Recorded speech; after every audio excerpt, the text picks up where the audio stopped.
Hi everybody, welcome back to Virtual Storytime with Miss Laura.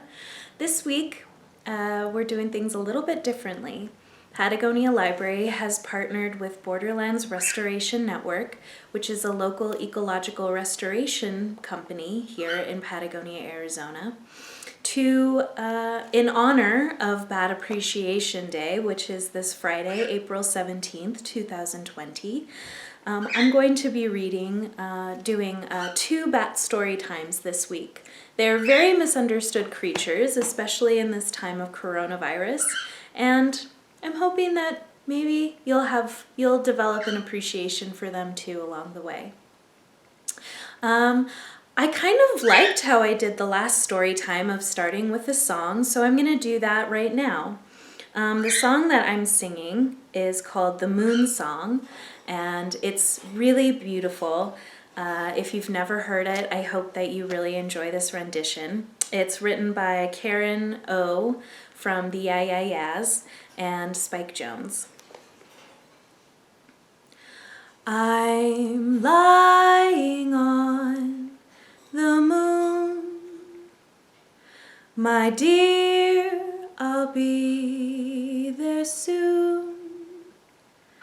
It's a quiet and starry place. Times we're swallowed up in space. We're here 1,000,000 miles away. There's things I wish I knew. There's no thing I'd keep from you. There's a cat under here. It's a dark and shiny place, but with you, my dear, I'm safe and we're 1,000,000 miles away. We're lying on the moon. It's a perfect afternoon. Your shadow follows me all day, making sure that I'm okay and we're 1,000,000 miles away. I just think that's a really lovely little tune. Okay, so this book is a little bit longer than some of the ones that I've done in the past, so I hope that you can stick with it and that you enjoy. This is called Nightsong. I can never figure out how to hold it. Trying my new technique. So this is called Nightsong. It's written by Ari Berk and illustrated by Loren Long.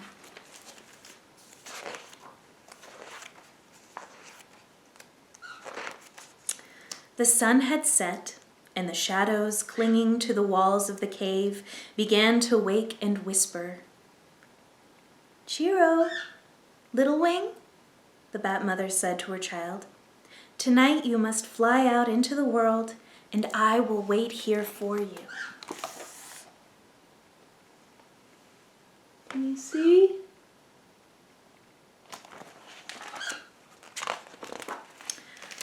"But the night is dark, Mama.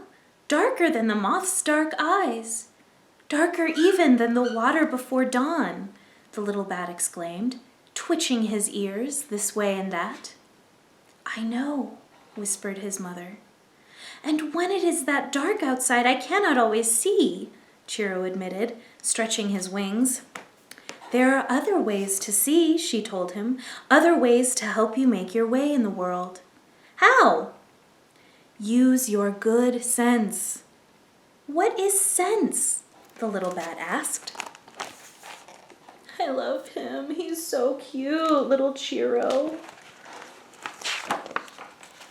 His mother folded him in her wings and whispered into his waiting ears. "Sense is the song you sing out into the world, and the song the world sings back to you. Sing and the world will answer. That is how you'll see.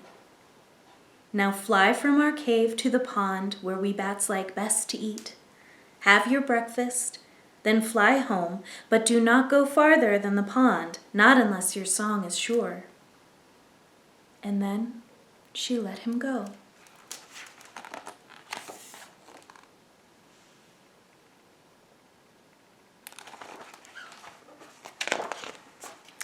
Chiro fell into the cold air for an instant, then flapped and turned and flew out past the mouth of the cave and into the waiting night.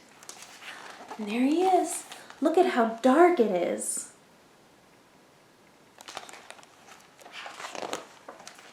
At first, Chiro tried to peer his way through the dark. Long arms rose up in front of him, waving slowly, blocking his path. He could not see around them or over them. Chiro was frightened.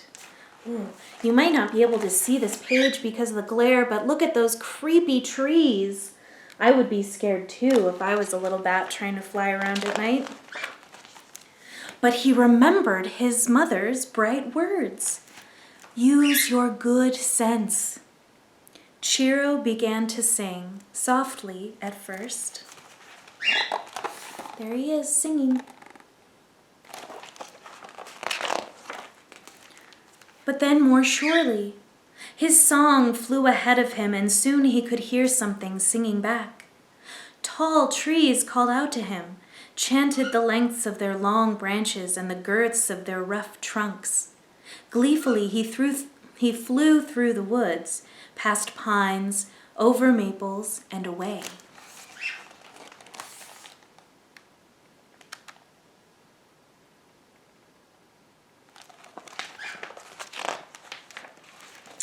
Flying higher now, Chiro saw something sliding through the sky toward him.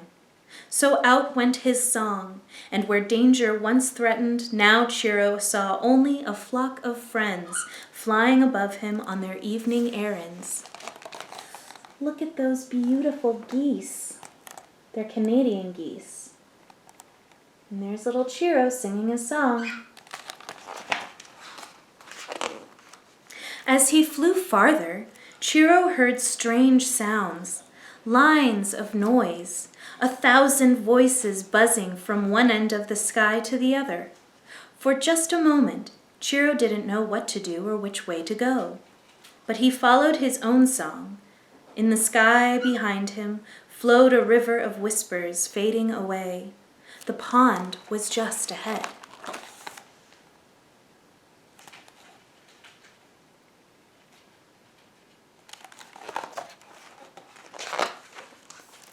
When Chiro came to the pond singing still, he was very hungry. All the night creatures were there above the reeds, thousands of tiny, flying, tasty things, each one humming a different tune. For Chiro, each of their songs sounded like breakfast. Look at all those flies and gnats, all sorts of creatures that bats like Chiro would love to eat. Chiro ate well that night.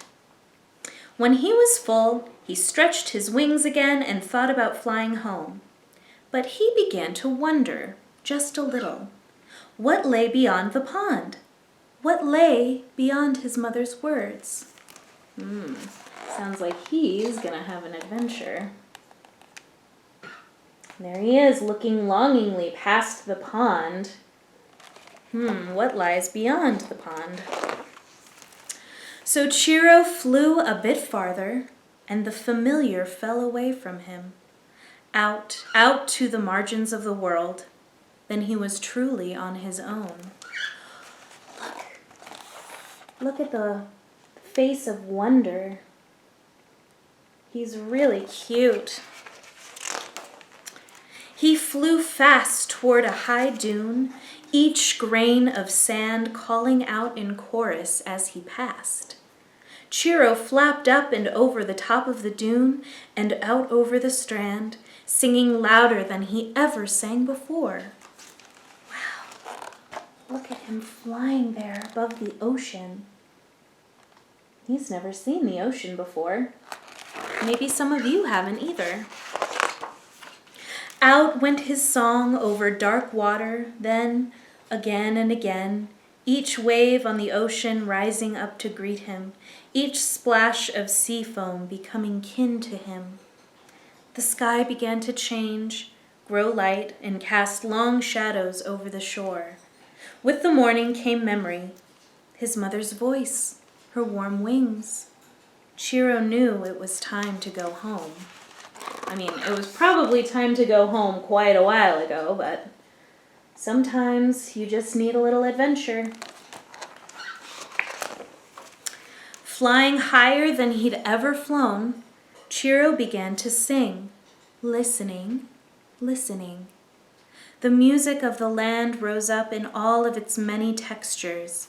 Each tree, each cliff, each place he'd passed, until finally the song of home added its voice to the others.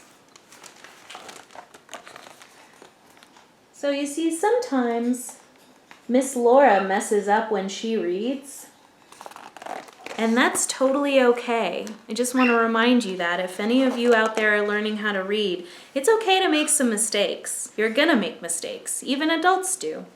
And I'm a librarian. I read for a living. His cave called out from the blanketing shrubs and pillows of moss at its mouth, and Chiro followed that familiar sound back into the sheltering earth. Ooh, look at those beautiful trees. It looks familiar to him. And there he is. His mother caught him all up in her wings and asked, "Was it very dark in the world, little wing? What did you see?" "Why, Mama," Chiro said, laughing, "it was very, very dark." Oh, so cute. I love his cute little face. "And I saw everything." And then he yawned and turned his head into the warmth of her body, letting the rising sun's quiet song carry him, lull him, sing him to sleep. The end.